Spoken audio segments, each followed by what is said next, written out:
Olivier, dans la bande de Gaza, nouvelle violation du cessez-le-feu de la part des Palestiniens. Oui, c'est l'armée israélienne qui a signalé qu'elle avait identifié et neutralisé des terroristes armés sortant d'une galerie de tunnels, qualifiant ces mouvements de violation directe de l'accord de cessez-le-feu. Le message envoyé est fort. Jérusalem veut montrer qu'elle continue de surveiller et de réagir aux menaces, même dans ce contexte de calme relatif. Au cours de la semaine écoulée, Tsahal est intervenu à plusieurs reprises dans la bande de Gaza en réponse à des violations répétées du cessez-le-feu. Je rappelle que lundi, l'armée israélienne avait ciblé et éliminé Ahmed Hassan, un terroriste responsable de la mort de 7 soldats israéliens et de la blessure de plusieurs autres pendant la guerre. Et puis au sud Liban, le spectre de la reprise des hostilités plane toujours. Oui, c'est du côté du sud Liban cette fois-ci où la situation reste également sous tension.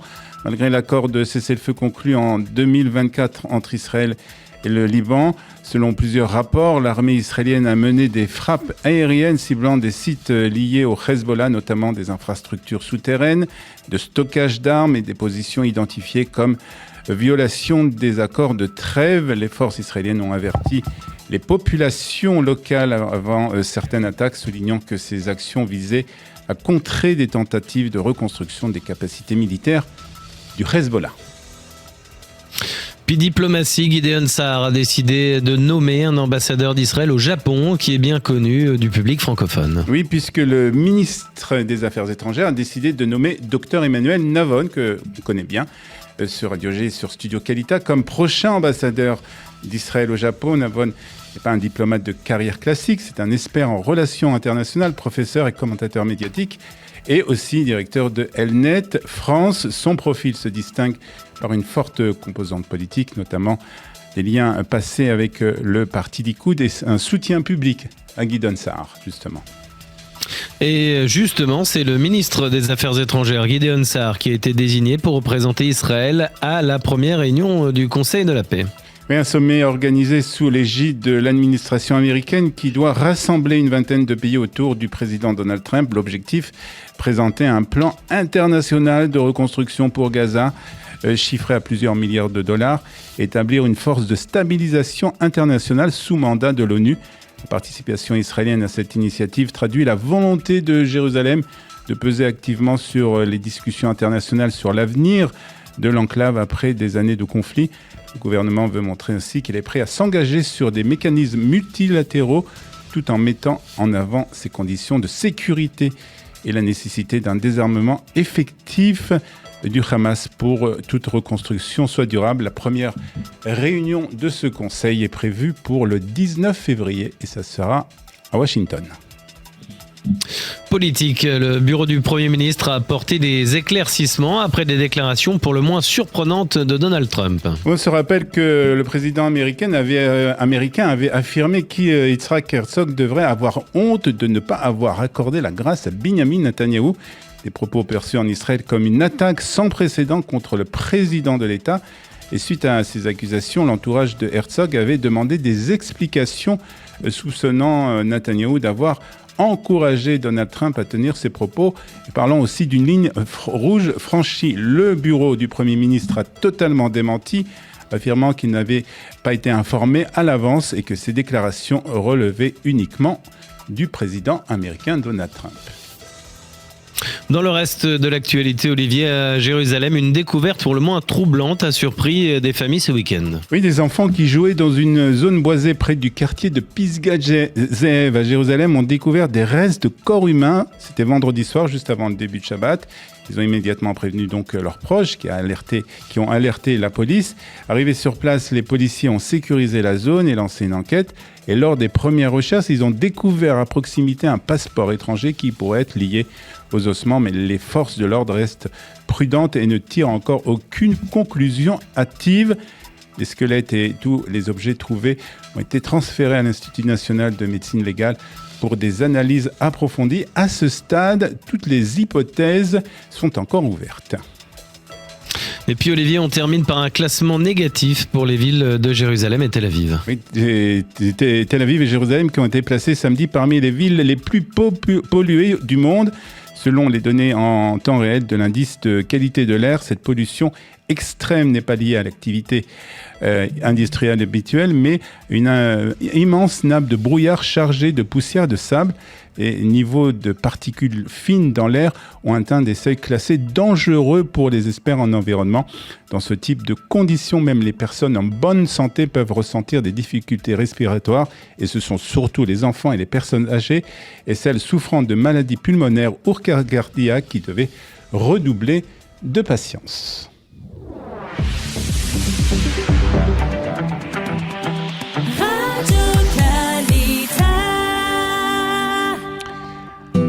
Nous allons ensemble jeter un coup d'œil sur la météo de ce dimanche 15 février. On vient de parler de ces nuages qui ont recouvert l'ensemble du pays ce Shabbat et qui ont donc, pour certains, ont ressenti des difficultés respiratoires. Alors le temps cette semaine s'annonce particulièrement instable. Aujourd'hui dimanche, une nette hausse des températures avec plus 3 ou 4 degrés par rapport donc à hier et la tendance se poursuivra demain. L'écart entre samedi et le pic de chaleur attendu lundi atteindra environ 8 à 9 degrés. Les températures prévues donc pour aujourd'hui, donc dimanche 15 février, il fera 22 degrés à Haïfa, il fera 22 degrés aussi à Tibériade, 23 à Tel Aviv, 20 degrés ici à Jérusalem, jusqu'à 24 degrés à Beersheba et 28 à Eilat. La semaine dernière s'est tenu à Oman le premier round des discussions entre les États-Unis et l'Iran. Et puis aussi, il y a eu cette visite très importante. En tout cas, c'est ce qu'on dit, puisqu'on ne sait pas grand-chose de cette visite entre la visite de Benjamin Netanyahou et la rencontre entre Benjamin Netanyahou et Donald Trump. Pour faire un peu le point sur tous ces sujets, nous sommes ce matin avec le professeur Yehuda Weintraub. Professeur Weintraub, bonjour et merci d'être avec nous ce matin sur Studio Kelita. Bonjour. Alors, on va commencer d'abord par cette visite importante de Benjamin Netanyahou à Washington, une visite un peu précipitée. On se rappelle que cette décision avait été prise au dernier moment pratiquement. Est-ce qu'on sait un peu plus qu'est-ce qu'on sait un peu de cette visite, des discussions qui ont lieu entre Donald Trump et Benjamin Netanyahou? Oui. D'abord, je voudrais préfacer mes remarques par l'avertissement que tout est spéculatif. Oui. On sait que cette visite a été importante parce que elle a eu lieu la veille des négociations entre les États-Unis et l'Iran.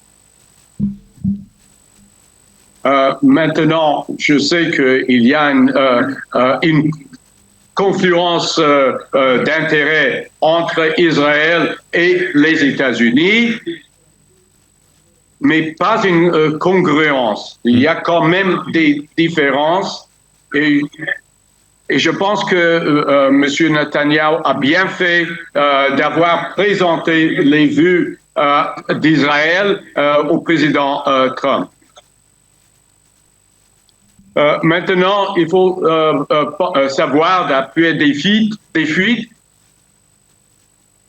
quels étaient les intérêts des États-Unis et quels sont les intérêts d'Israël. Mm-hmm.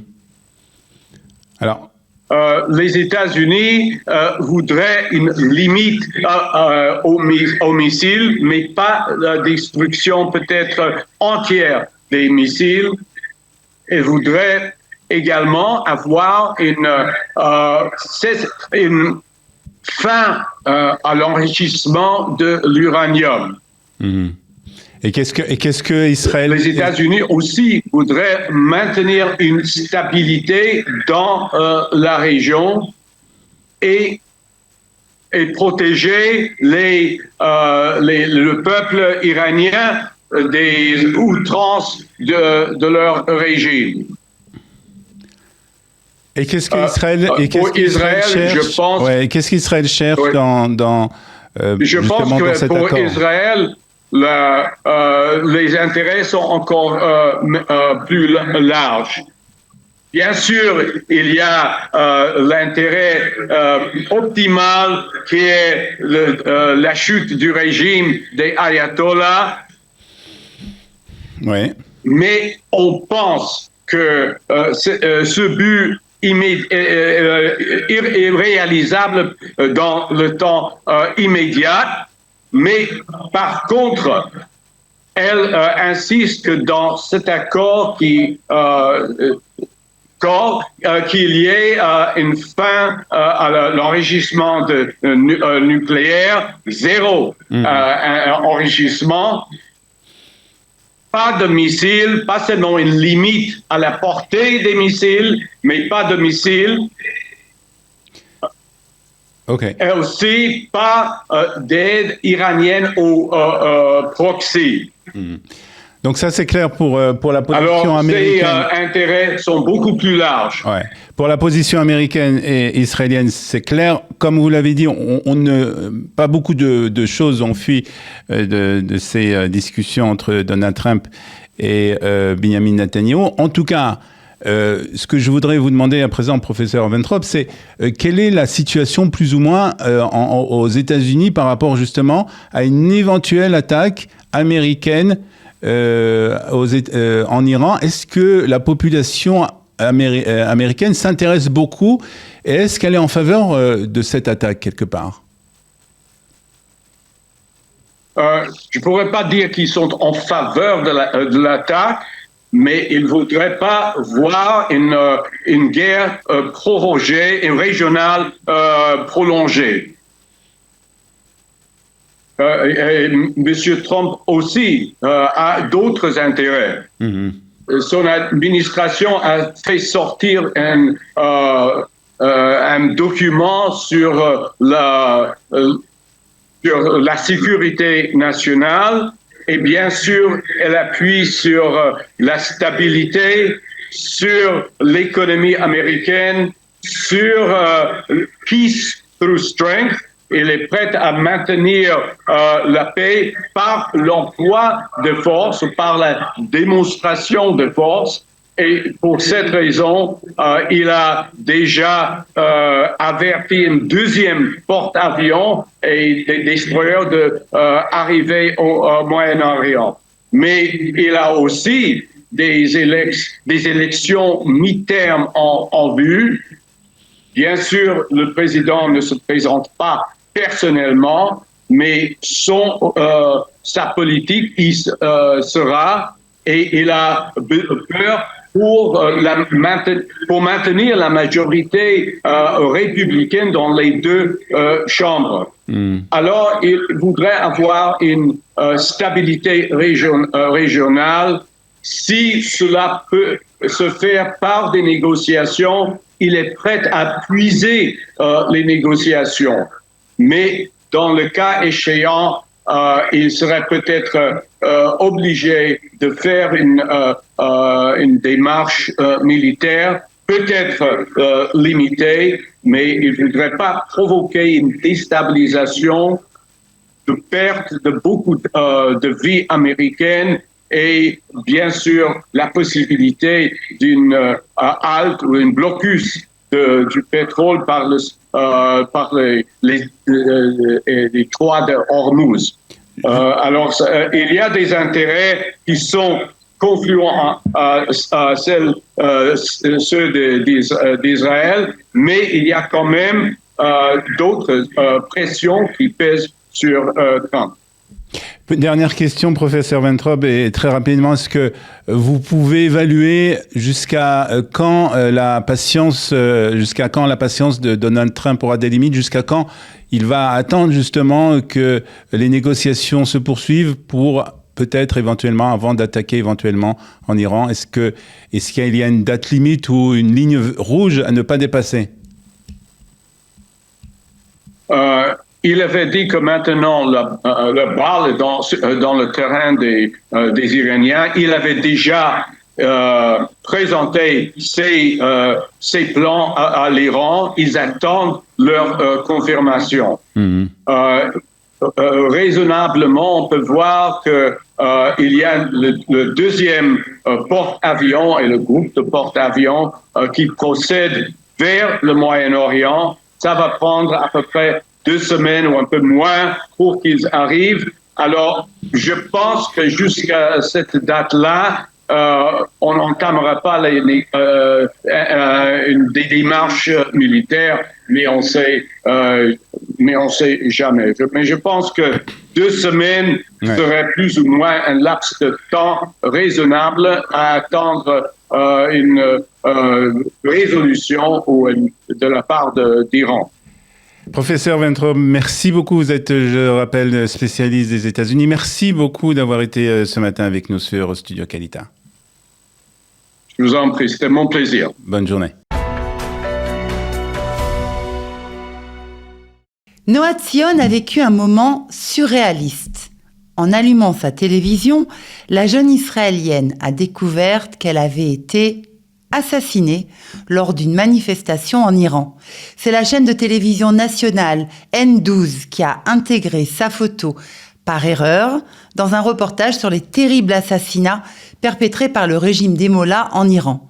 Stupéfaite, Noya a filmé la scène et posté une vidéo sur les réseaux sociaux en précisant qu'elle était bien vivante. Cette erreur, indigne d'une grande chaîne de news, met en lumière les dérives de l'information à l'ère digitale.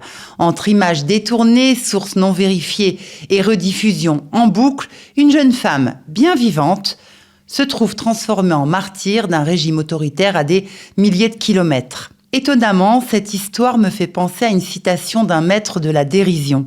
« Je ne crains pas la mort, mais quand elle se présentera, j'aimerais autant être absent », dit Woody Allen pour traduire ce dialogue constant, intellectuel et anxieux qu'il a toujours entretenu entre son amour pour la vie et son attirance-répulsion pour la mort. Une ambivalence qui a constitué sa marque de fabrique. Woody Allen a construit sa carrière sur l'image d'un intellectuel new-yorkais névrosé, hypocondriaque et obsédé par la mort et l'amour. À travers ses films, il met en scène ses angoisses pour mieux apprivoiser ces sujets qui l'obsèdent. Ces bons mots traduisent d'ailleurs ces névroses qui prennent une tournure presque joyeuse. Je vous en livre quelques-uns que j'ai trouvés délicieux. Je ne sais pas ce qui m'inquiète à propos de la mort, sans doute les horaires. Je préfère l'incinération à l'enterrement et les deux un week-end avec ma femme. Vieillir ne me dérange pas, car c'est le seul truc qu'on ait trouvé pour ne pas mourir jeune. Ou encore le dernier, la mort est un état de non-existence, ce qui n'est pas n'existe pas, donc la mort n'existe pas. Issu d'une famille d'immigrants juifs russo-autrichiens, Alan Stewart Königsberg naît en 1935 à New York, dans le Bronx, puis grandit à Brooklyn.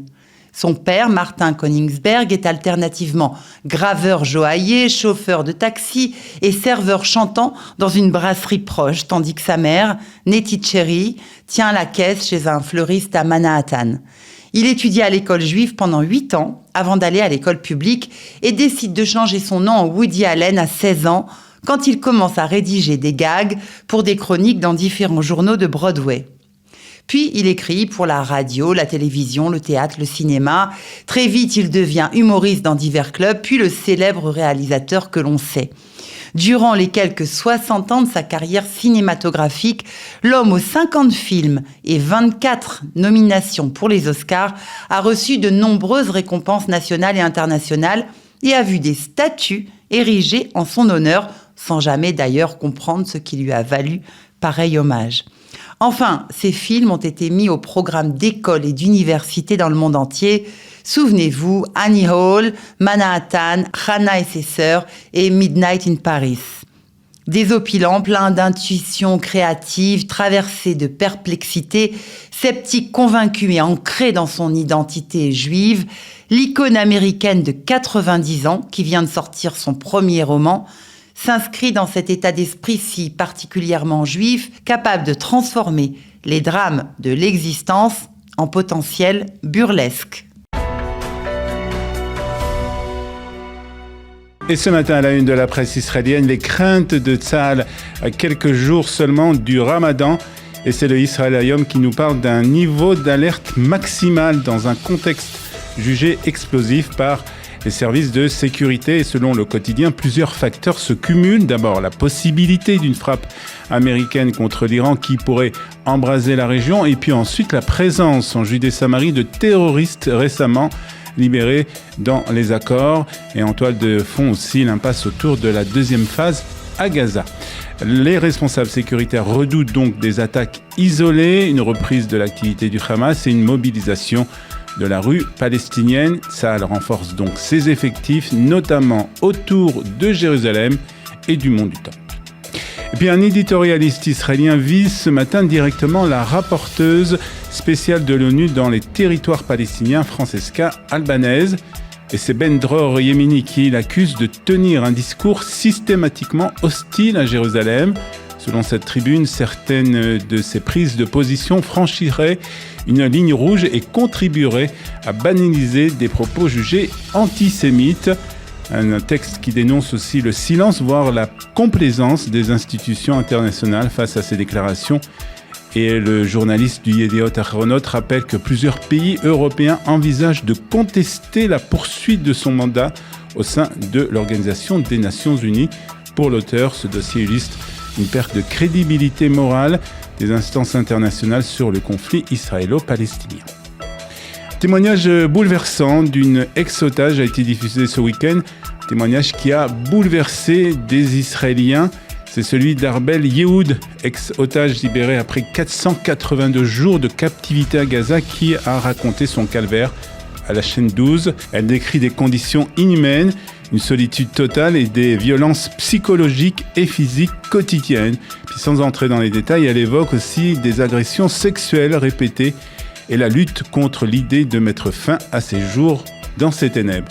Le Israël Hayom précise aussi que les terroristes du Hamas ont essayé de la convertir à l'islam et de la marier de force. Ce qui l'a maintenue en vie, un moment précis, lorsqu'elle a vu à distance des images de protestations en Israël où des inconnus brandissaient sa photo, elle a compris qu'on se battait pour elle. Témoignage donc poignant qui a été diffusé sur la chaîne 12 qui rappelle l'horreur vécue par les otages et l'impact durable de ces traumatismes. La presse israélienne propose ce matin aussi une lecture très politique des décisions prises il y a quelques jours par le cabinet de sécurité concernant la Judée et la Samarie. Dans une tribune publiée par le Maariv, le professeur Arié Eldad parle d'un tournant historique en Judée-Samarie, près de 30 ans après les accords de Hebron. Selon lui, le gouvernement de Binyamin Netanyahou commence à corriger des choix passés en modifiant en profondeur la réalité juridique et civile sur le terrain. Parmi les décisions saluées, l'annulation des lois jordaniennes jugées discriminatoires, l'ouverture des registres fonciers et le renforcement des pouvoirs d'application de l'État, y compris dans certaines zones sous contrôle palestinien. L'auteur reconnaît des motivations politiques, mais estime aussi, même prises pour des mauvaises raisons, ces décisions vont dans le bon sens et marquent, selon lui, le début d'une normalisation attendue depuis des décennies. Et puis polémique entre la maison du président et le bureau du Premier ministre après les déclarations surprenantes de Trump la semaine dernière. Selon E24 News en hébreu, après une attaque publique inhabituelle du président Donald Trump contre le président Herzog à propos d'une demande de grâce présidentielle pour Binyamin Netanyahou, le président a exigé des explications du Premier ministre. Trump a publiquement critiqué Herzog en l'appelant à avoir honte de ne pas avoir accordé la grâce à Binyamin Netanyahou. La maison du président en insiste, la demande est toujours examinée selon la loi et la conscience du président sans pression externe. Et autour de Netanyahou, on affirme qu'il n'était pas au courant des déclarations de Trump avant qu'elles ne soient rendues publiques. Violence dans le secteur arabe et ce matin, la presse israélienne tire une véritable sonnette d'alarme. C'est le cas du Yediot Ahronot qui alerte sur l'explosion de la violence dans la société arabe. Depuis le début de l'année, au moins 47 personnes ont été assassinées, un chiffre en nette hausse par rapport à l'an dernier. Des victimes souvent jeunes prises dans des règlements de comptes criminels. Et le constat est sévère, très peu d'affaires sont élucidées et un sentiment d'impuissance qui s'installe malgré les annonces de la police israélienne. Pour le quotidien, On n'est plus face à des faits divers isolés, c'est une urgence nationale, c'est ce que écrit ce matin et titre le Yediot Ahronot, un avertissement clair adressé aux autorités. Les tribunaux rabbiniques en Israël annoncent un changement important dans la prise en charge des victimes de violences sexuelles et conjugales. C'est un nouveau protocole qui demande aux juges de tenir compte de la souffrance psychologique des victimes.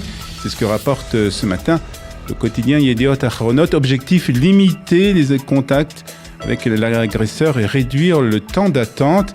Un accompagnateur dédié sera donc présent depuis l'arrivée au tribunal, ce qui permettra à la plaignante ou au plaignant de se sentir en toute sécurité. Les associations saluent cette avancée importante. Et puis on termine avec un nuage de sable qui a recouvert une partie d'Israël ce Shabbat.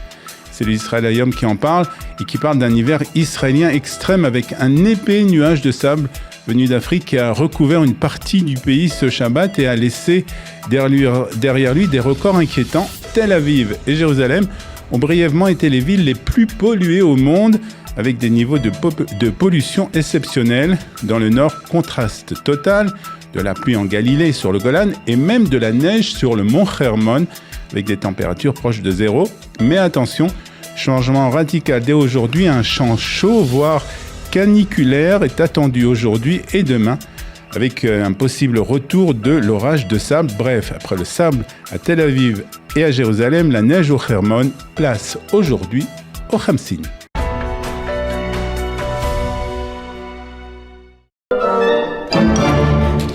Bonjour. Bonjour Ilana. Merci beaucoup d'être avec nous. On va effectivement parler de politique intérieure pour commencer, une fois n'est pas coutume. Bruno Retailleau, ça y est, il a donc annoncé, il a officialisé sa candidature à la présidentielle avec la promesse d'être le président de l'ordre. D'abord, votre réaction, Paul? Écoutez, une surprise parce que Bruno Retailleau est sénateur et vous connaissez l'expression, train de sénateur, agir lentement et modérément. Là, il agit très vite, il prend de vitesse.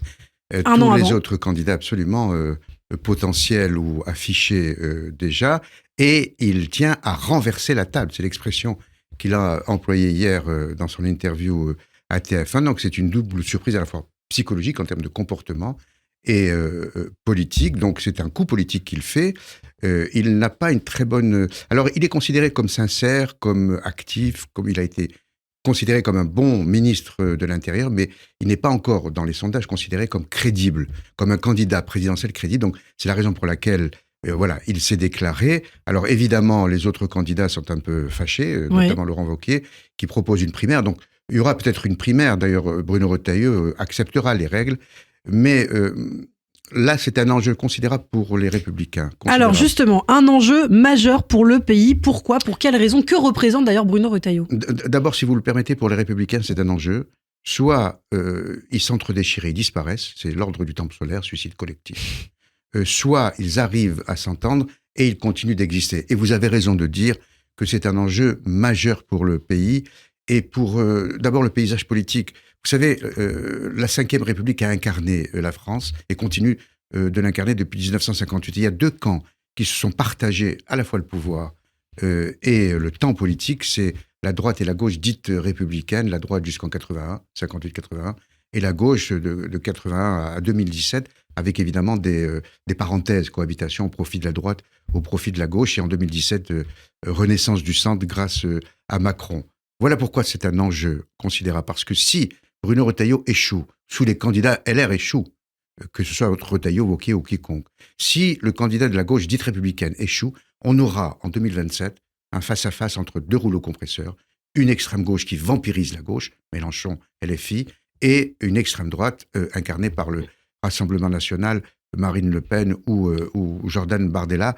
Donc c'est un changement qui peut être considérable en 2027. Voilà pourquoi vous avez raison de parler d'un enjeu majeur. Un enjeu majeur pour le pays aussi, parce qu'on sait que le thème de la sécurité sera évidemment le thème des présidentielles.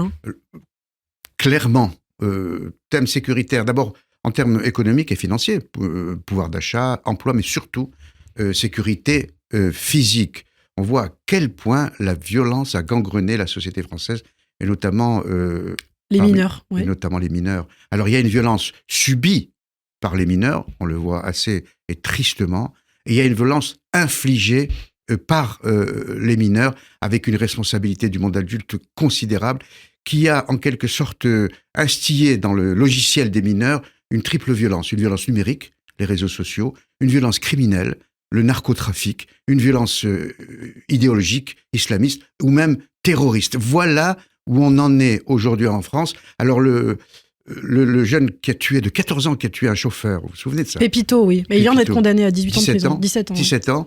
Et l'excuse de minorité a été retenue. Ce dont les Français ne veulent plus. Donc voilà aussi l'enjeu politique majeur pour 2027.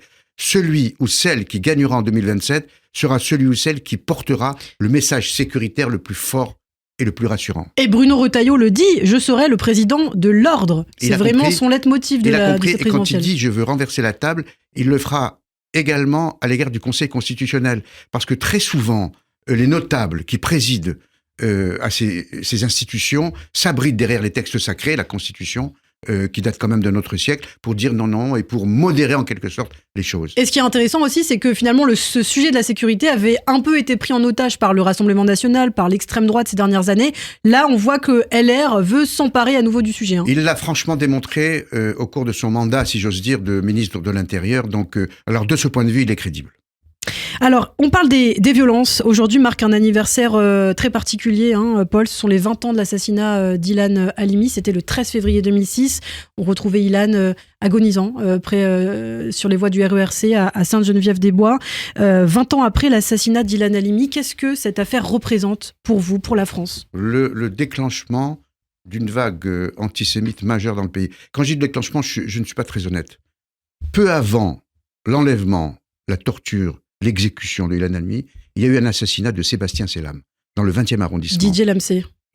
Jacques Chirac était président de la République, Lionel Jospin était Premier ministre, les deux hommes s'étaient entendus pour considérer qu'il s'agissait d'un fait divers, alors que c'était un acte antisémite. Donc voilà, il y a une vague antisémite qui a commencé, on sait dans quelles conditions le malheureux Ilan a été torturé et exécuté tout simplement, et ensuite...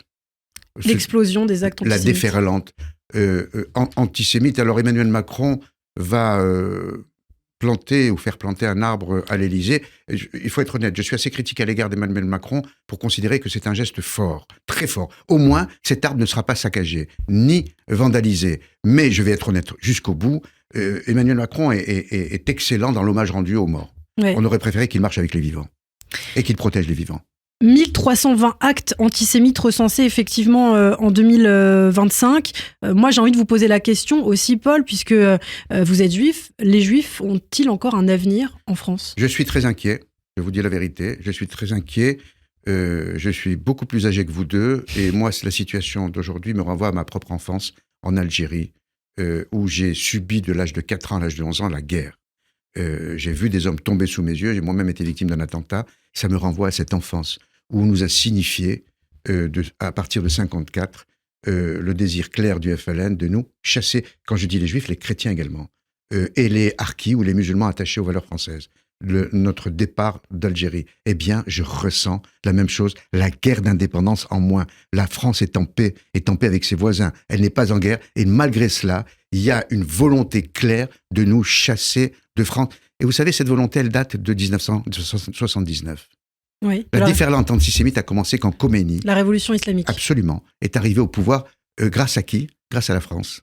Grâce à qui ? Grâce aux États-Unis. Donc ces deux pays et l'Occident ont un devoir de mémoire vis-à-vis des victimes de l'antisémitisme et de l'islamisme, et un devoir de solidarité à l'égard de ceux qui souffrent aujourd'hui de l'antisémitisme voulu par Khomeini et par tous ces sbires islamistes, avec l'aide évidemment aujourd'hui de LFI et des suppôts d'extrême gauche. Vous parlez de l'Iran, justement, c'est intéressant, ça va nous permettre de faire la transition. On a l'impression qu'on va quand même s'accommoder là très prochainement avec ce régime iranien, puisque les États-Unis l'ont dit, le vice-président américain l'a dit, le changement de régime ne pourra venir que du peuple. On voit que Donald Trump continue à jouer le chaud et le froid. Si vous négociez pas, je vous frapperai, ce qu'il dit depuis 3 semaines environ. Paul. Là, j'ai vraiment l'impression qu'on s'accommode vers une situation qui ne va pas bouger finalement. Je n'en suis pas sûr. Moi, je reste très, très, très prudent. Là, c'est le coup de la patate chaude. La patate chaude est entre les mains des Iraniens. Trump l'a remis la patate chaude. À eux d'accepter ou pas les 4 conditions. Il ne faut pas oublier que Trump a posé 4 conditions. l'arrêt du nucléaire, l'arrêt de la fabrication des missiles, l'arrêt du soutien au terrorisme et l'arrêt de la répression contre le peuple iranien. Si ces 4 conditions ne sont pas remplies, Trump ira jusqu'au bout. Vous savez, c'est ce qu'il a fait au mois de juin dernier, et quand il a demandé à son aviation d'aller bombarder des sites iraniens. Donc moi, je reste très prudent. La rumeur dit que Trump aussi gagne du temps parce qu'il a besoin de munitions qui ont été un petit peu accordées à l'Ukraine. Il fait venir un 2e porte-avions. Donc, restons très prudents. Si l'Iran accepte, il n'y aura pas d'intervention. Pour l'instant, l'Iran dit qu'ils ne renonceront pas à leur programme balistique, donc c'est plutôt mal parti. C'est plutôt mal parti pour l'Iran. Alors, on évoquait aussi l'Algérie avec vous. Il nous reste 3 minutes environ, Paul. Le ministre de l'Intérieur, Laurent Nunez, sera en Algérie lundi et mardi, apparemment pour renforcer les liens au niveau du renseignement. Mais le contexte est explosif. On sait que Christophe Glaise est détenu depuis plus de 8 mois, notamment le journaliste français. Et les relations entre les deux pays sont catastrophiques. Écoutez, il se rend à l'invitation de son collègue, ministre de l'Intérieur algérien. Il avait déjà dit, Laurent Nunez, qui a été un excellent préfet, qui essaye d'être un bon ministre de l'Intérieur, il avait déjà dit qu'il choisirait le dialogue avec l'Algérie. J'espère qu'Alger, ce ne sera pas Canossa pour lui. Parce que je note que Ségolène Royal est allée en Algérie. Moi, j'étais persuadé, elle a tellement cédé à l'Algérie, une déclaration d'une ancienne candidate à la présidence de la République devant le portrait du président Tebboune et le seul drapeau algérien sans le drapeau français, il faut vraiment le faire. Moi, je l'ai même qualifiée d'ambassadrice nouvelle de l'Algérie en France. Mais je pensais qu'elle allait revenir avec Christophe Glaise. Ça n'a pas été le cas. J'espère que ce voyage servira à obtenir la libération de Christophe Glaise. Sinon, ça ne sert à rien. Ça restera encore une tentative d'instrumentalisation de l'Algérie. C'est intéressant parce que finalement... de la France par l'Algérie. Beaucoup de personnes ne savent pas qui est Christophe Glaise, ne le considèrent pas forcément comme un otage. En France, est-ce que vous trouvez qu'il y a un manque de fraternité vis-à-vis de ça? Oui. Mais complètement, il y a une indifférence totale, c'est scandaleux. Moi, quand je présentais le journal de 20h, tous les soirs sur France 2, on affichait la photo des otages français au Liban. Et là, pas un mot. C'est absolument honteux. Vous savez déjà, vis-à-vis de Boualem Sansal, il y a évidemment une minorité qui était très très active pour obtenir sa libération, mais sans plus. Voilà, il y a comme une indifférence qu'on peut parfois qualifier de lâcheté. Et on cède à ce point à l'Algérie, c'est absolument incroyable, que ce soit sur le dossier des OQTF, des accords de 68 qui ne sont toujours pas abrogés, du chantage algérien, et de l'accueil des Algériens en France par centaines de milliers. Merci beaucoup, Paul Amar. Merci d'avoir été avec nous. Je voudrais dire... Bien sûr, on a encore une minute, allez-y. On a encore une minute pour dire simplement que je suis scandalisé, et j'espère ne pas être le seul, par le message de félicitations qu'a adressé le secrétaire général de l'ONU à qui? Au régime des Mollahs. Pour fêter quoi? La célébration de l'anniversaire de l'accession au pouvoir de Khomeini, qui a déclenché cette vague islamiste et antisémite dont on parle aujourd'hui. Bravo l'ONU et merci l'ONU. Peut-être, juste pour terminer, puisqu'on parle de l'ONU, Francesca Albanese, rapporteuse spéciale de l'ONU, elle est aujourd'hui accusée d'avoir fait des déclarations antisémites. Elle avait dit notamment que c'était le lobby juif qui dirigeait les États-Unis. Elle doit être déchue de ses fonctions, comme l'a suggéré Jean-Noël Barrot. Si l'ONU était une entité de droit, pour ne pas dire un État, une entité de droit, cette dame serait en prison pour apologie du terrorisme et pour concubinage idéologique avec le Hamas et le Hezbollah et des terroristes. Didier Idjadi, bonjour, merci d'être avec nous ce matin sur Studio. Bonjour, merci à vous et j'espère que tout le monde va bien. Et un grand merci aux citoyens israéliens. Alors, vous êtes, Didier, vous êtes sociologue, vous habitez en France, vous êtes réfugié politique iranien. Depuis combien de temps vous êtes en France, Didier? Depuis 1983. Alors, on va essayer de comprendre, puisque vous savez, vous continuez à vérifier, à connaître, à voir ce qui se passe actuellement en Iran. On va essayer de savoir avec vous un peu plus sur la situation en Iran. Et ma première question, c'est justement, quelle est la situation aujourd'hui en Iran, dans les rues iraniennes? Est-ce qu'il y a encore des manifestations ou elles se sont totalement arrêtées? Et la situation iranienne aujourd'hui est de la manière suivante, si vous voulez là. Bien évidemment, des grandes manifestations de 8 et 9 janvier, comme vous le savez, ont été écrasées dans le sang par le système totalitaire islamiste au pouvoir. Là. Et le régime a mobilisé la totalité de ses troupes, de ses forces répressives, pour effectivement empêcher la descente dans la rue, mais également tout mouvement qui était là éventuellement, donc de les véritablement écraser. Mais depuis, on constate, malgré la répression et puis donc les crimes contre l'humanité, c'est-à-dire avec aux alentours donc 36 000 voire plus, disons des gens tués, eh bien, par exemple la semaine dernière, on avait également des mouvements de grève, si vous voulez, et de contestation à l'intérieur donc des universités, par exemple à Shiraz, mais également à Ispahan et aussi à Mashhad. Et aussi, il y avait, si vous voulez, un appel qui de la part donc des Bazaris pour la semaine qui démarre, pour, disons, un mouvement de grève. On ne sait pas encore l'étendue, effectivement, de ce mouvement-là. Mais aussi, ce qui est aussi intéressant, c'est de voir dans la totalité donc de l'Iran, aujourd'hui, il y a beaucoup d'enterrements. Et donc, les familles cherchent effectivement à enterrer leurs enfants, leurs proches, mais ce qui est effectivement un phénomène véritablement intéressant d'un point de vue sociologique, c'est que chaque cérémonie de deuil est transformée en situation de contestation avec des mots d'ordre et des slogans contre le régime, contre Khomeini, etc. C'est-à-dire tous ces mouvements-là, tous ces, disons, tendances dans la société montrent que malgré la répression, eh bien, toujours la colère, elle est là, et les Iraniens cherchent encore des opportunités pour pouvoir manifester leur colère contre le régime. Alors, je suppose aussi que les Iraniens suivent aussi de très près, je ne sais pas combien ils ont des informations au sujet des discussions qui ont eu lieu et qui vont continuer entre Washington et Téhéran. Quelles sont les attentes aujourd'hui du peuple iranien par rapport à ces discussions, ou est-ce que le peuple iranien attend que vraiment les États-Unis attaquent l'Iran, que ce serait peut-être une libération pour eux? Vous savez, le peuple iranien n'a jamais attendu à ce qu'il y ait des recommandations ou des ordres de la part de tel ou tel pays pour continuer la lutte contre le régime. C'est un régime très répressif et totalitaire là. Mais néanmoins aujourd'hui, on constate que dans la société iranienne, après l'écrasement véritablement, disons, de ce mouvement-là, on constate qu'effectivement les Iraniens, avec les mains nues, ne peuvent pas totalement vaincre, disons, ce régime barbare.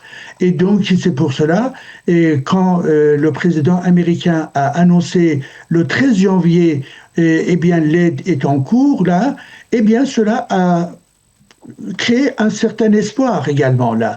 Donc, les Iraniens, bien évidemment, nous n'avons pas des statistiques pour voir effectivement l'importance de cette demande, de ce souhait, mais néanmoins, à partir, disons, des contacts, à partir des échanges qu'on a, des images, etc., mais également ce qui existe à l'extérieur, c'est-à-dire à l'étranger, il y a une forte demande de la part des Iraniens à ce qu'il y ait effectivement des frappes américaines ciblées contre le système de commandement, contre le système de décision, voire contre Khomeini lui-même, car il pense qu'effectivement cela est indispensable et c'est le devoir international de l'humanité contre ce régime-là, car ce régime a été, si vous voulez, aidé largement par des forces mercenaires en Iran, c'est-à-dire des Irakiens, des Syriens, des Palestiniens, des Afghans, etc. Donc, le régime, il est dans une démarche disons, d'internationalisation pour réprimer le peuple, et que donc le peuple attend à ce qu'il y ait véritablement de l'aide véritable de la part, y compris bien évidemment des États-Unis. Alors, je voudrais qu'on parle à présent des négociations qui ont commencé entre les États-Unis et l'Iran, des négociations qui ont eu lieu déjà à Oman, qui doivent se poursuivre cette semaine je crois, à Genève. De quelle manière le régime iranien aborde ces négociations? Est-ce que c'est d'une façon vraiment honnête dans le but d'obtenir un accord, d'arriver à un accord, ou c'est plutôt une façon pour le régime iranien de gagner du temps? Certainement, sa politique, ça a été toujours de gagner du temps, mais également faire de la manipulation et puis tricher avec le monde entier, si vous voulez. Le président américain, au départ, a annoncé 4 conditions. La première, c'était effectivement l'enrichissement nucléaire zéro. Deuxième point concernait effectivement les 400 kilos d'uranium enrichi à 60%, et donc ils ont demandé la restitution. Le troisième point, le système donc de missiles disons iraniens qui vise bien évidemment le territoire israélien, mais également au-delà également, avec la portée de 3000, on atteint aussi une partie donc de l'Europe. Et donc, bien évidemment, ça a été parmi les exigences. Et enfin, il y avait un autre point qui était justement concerné les organisations islamistes terroristes, monant des Hamas ou Hezbollah, ou Hachad al-Sha'bi et les Yéménites, etc. Et donc, si les États-Unis maintiennent véritablement ces 4 points, ces 4 conditions, eh bien, le régime iranien n'arrive jamais à accepter cela. Et donc, sa logique, c'est une logique de guerre, c'est une logique de djihad, si vous voulez, et c'est pour cela, et bien évidemment, ils disent que la question, par exemple, des missiles, pour le régime iranien, c'est une question vitale. Bien évidemment, pour un régime terroriste, être vital, ça veut dire quoi? C'est-à-dire attaquer les autres. Et donc, bien évidemment, aussi le territoire israélien. Et donc, véritablement, sur tous ces points-là, les choses qui ont été demandées par des Américains correspondent aussi aux aspirations du peuple iranien. Et le peuple iranien n'a jamais approuvé la question nucléaire, ou bien les missiles qui agressent les autres pays, ou également les proxys terroristes et les Iraniens dans les rues. Ils ont toujours dit ni Gaza, ni Hamas, je me sacrifie pour l'Iran. Et donc, ce qui est important, c'est que aujourd'hui, le régime iranien, effectivement, reste dans sa position. Le président américain, visiblement, il y a une certaine ambiguïté dans ses propos, mais néanmoins, moi, je pense que avec l'accumulation de l'ensemble de l'arsenal militaire à tous les niveaux, eh bien, on se dirige véritablement vers une situation de guerre, et également l'État d'Israël aussi est contre donc tout, si vous voulez, toute politique de réconciliation ou tout traité avec le régime iranien. Eh bien, ça aide aussi d'une certaine manière la demande donc des Iraniens, et donc forcément le monde entier, il faut qu'il sache que tant que le régime existe en Iran, c'est un mécanisme de nuisance pour le peuple iranien, pour la région et pour le monde entier. Mais à quel point ces sujets justement militaires, ces sujets nucléaires sont importants pour le peuple iranien? Est-ce que aujourd'hui, ce qui intéresse vraiment le peuple iranien et les Iraniens dans le pays, c'est pas plutôt la situation économique, une situation économique qui est catastrophique pour les Iraniens? Si vous voulez, on a toujours dans les milieux journalistiques, on a évoqué avec le démarrage de ces contestations depuis le 28 décembre, si vous voulez, bien évidemment, pendant tout le parcours effectivement de la République islamique, la souffrance économique, l'injustice économique, c'est une réalité quotidienne permanente, bien évidemment.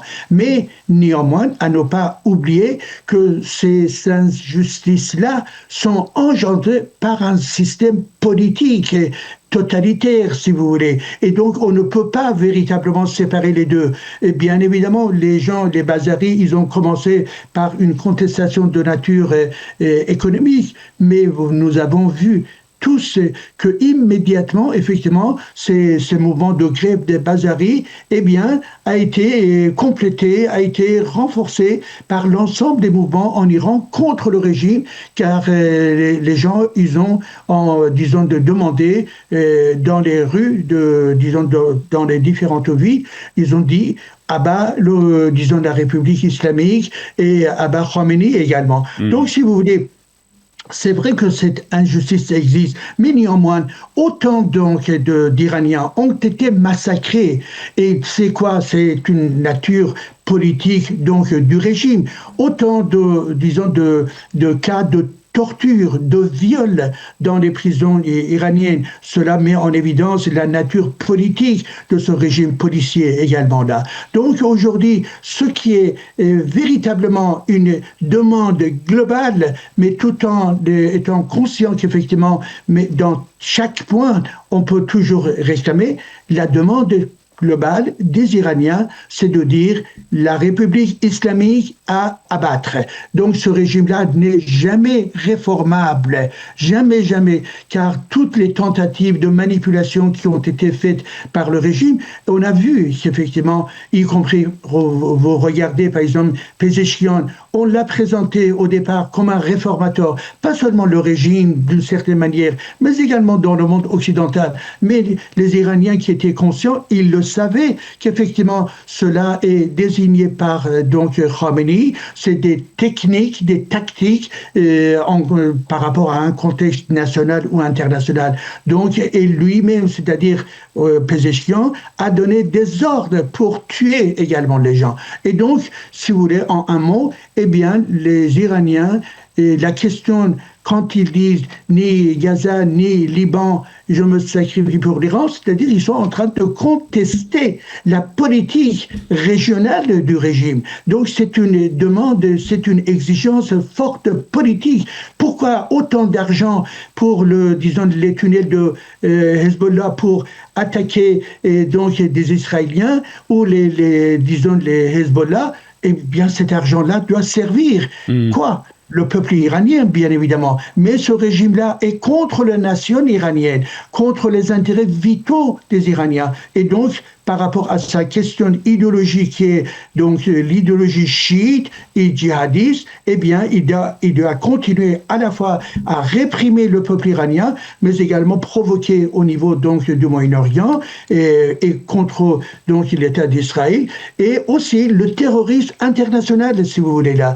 Donc le régime, il est totalement nuisible, véritablement, sans aucune exagération pour l'humanité entière. Pour terminer, dernière question, Didier Id-Jadi, on parle beaucoup, en tout cas, on évoque une possible intervention israélienne sur le terrain en Iran, un peu comme ce qu'a été l'opération des Beepers au Liban. Est-ce que c'est quelque chose dont on parle? Est-ce que le peuple iranien attend une opération de cette envergure? Si vous voulez, les Iraniens sont bien évidemment avec des sentiments contradictoires et différents. Mais également, je ne peux pas vous dire qu'effectivement, tous les Iraniens d'une manière unanime, mais il y a une forte demande également à ce qu'il y ait effectivement de la part des Israéliens, dans la collaboration avec les Américains, et bien évidemment des attaques contre, comme ça a été fait pour le Liban, contre le Hezbollah. Les Iraniens, véritablement dans leur grande majorité, ils étaient satisfaits, car Hezbollah, c'est l'ennemi du peuple iranien, c'est l'allié donc du régime. Et que donc aujourd'hui, si Khomeini, il est attaqué, si les 30 chefs pastarans qui, pendant la guerre de 12 jours, ont été tués, et c'est véritablement, les Iraniens, dans leur grande majorité, ils sont satisfaits, si vous voulez, car tous ces pastarans sont véritablement des défenseurs donc du régime, de la corruption, et donc le totalitarisme islamique qui est exercé en Iran, c'est aussi à cause d'eux. Et que par conséquent, s'il y a des attaques ciblées aussi à la fois américano et israéliennes, eh bien, je pense véritablement, et cela est approuvé par beaucoup de gens, ça, je le vois au niveau étranger, si vous voulez, là. Beaucoup d'amitié exprimée à l'égard donc d'Israël. Dans les grandes manifestations, hier, il y avait des grandes manifestations en Allemagne, au Canada, aux États-Unis, etc. En Allemagne, il y avait 250 000 personnes, et majoritairement des Iraniens. Au Canada, j'ai entendu hier soir qu'effectivement, c'est dans les 400 000. Et tous ces gens-là, quand vous regardez, il y a le drapeau, bien évidemment, iranien partout, avec le soleil et puis le lion, mais également il y a des drapeaux israéliens, des drapeaux américains, des drapeaux, d'Ukraine, etc., etc. C'est-à-dire, les Iraniens ont défini qu'effectivement, ce sont des amis de l'Iran, ce sont des amis du peuple iranien, et que par conséquent, le régime, il est très mécontent. Et bien évidemment, c'est parce que le régime a des amis tels que Hamas, criminels, ou bien tels que Poutine, ou bien Chinois, ou bien la Corée du Nord, et tous ces, ou bien l'ex-dictateur donc du Sud-américain. Mais tous ces gens-là, en fait, forment une coalition des assassins et des dictateurs, et que pour le peuple iranien, c'est clair, il faut absolument, absolument contre la totalité de ces gens-là, et surtout le régime iranien, qui est véritablement l'élément fondamental de destruction de l'Iran, de la culture iranienne, de l'environnement iranien, et que véritablement, tant que ce régime il est là, le peuple iranien n'aura pas une situation tranquille de paix, mais également de prospérité économique et de liberté. Donc le souhait, pour la dernière phrase, le souhait donc du peuple iranien, véritablement, c'est la liberté, la démocratie, un État laïque, ce qui a été évoqué par le prince Reza Pahlavi. Et donc, la proposition de Reza Pahlavi, c'est une proposition sage quand il a évoqué que avec le renversement du régime, on envisage une période de transition pour aller vers une élection et une assemblée constituante. Je pense que, bien évidemment, cela est critiqué par une partie donc de la société iranienne, surtout les forces de gauche et de gauche classique, ainsi que donc, bien évidemment, les milieux islamiques ou religieux, etc. Mais les autres, une grosse partie donc de la société approuve cela, et je pense que aujourd'hui nous n'avons pas d'autre choix que d'aller vers cette solution-là, c'est-à-dire être unis dans l'action contre le régime pour commencer une période de transition, et après il y aura donc l'expression libre, le pluralisme, et que chaque courant puisse s'exprimer, et pour aller vers une élection afin de définir le poids de chaque courant de pensée ou chaque, disons, tendance, pour pouvoir définir enfin la forme définitive donc de l'État futur en Iran. Didier Idjadi, pour terminer, on va rappeler que vous avez écrit un livre justement concernant la laïcité et l'islamisme. Rappelez-nous le titre de ce livre. Oui, c'est l'Iran, l'Iran, islamisme, laïcité, histoire d'un affrontement. Voilà. Et donc, effectivement, cela, bien évidemment, je fais une dizaine d'ouvrages en persan, et cela également, les collègues m'ont demandé effectivement de faire, et aussi en français. Ça, je l'ai fait. C'est bien évidemment, comme vous voyez, l'islamisme, c'est le mal absolu, et laïcité, pour l'Iran, c'est l'avenir de l'Iran pour un pays qui est laïcisé d'une manière très très large. Très bien. Didier Idjadi, merci beaucoup. Vous êtes, je rappelle, sociologue et réfugié politique. Vous habitez en France. Merci beaucoup d'avoir été avec nous ce matin sur Studio Qualité. À très bientôt. Merci infiniment. Merci.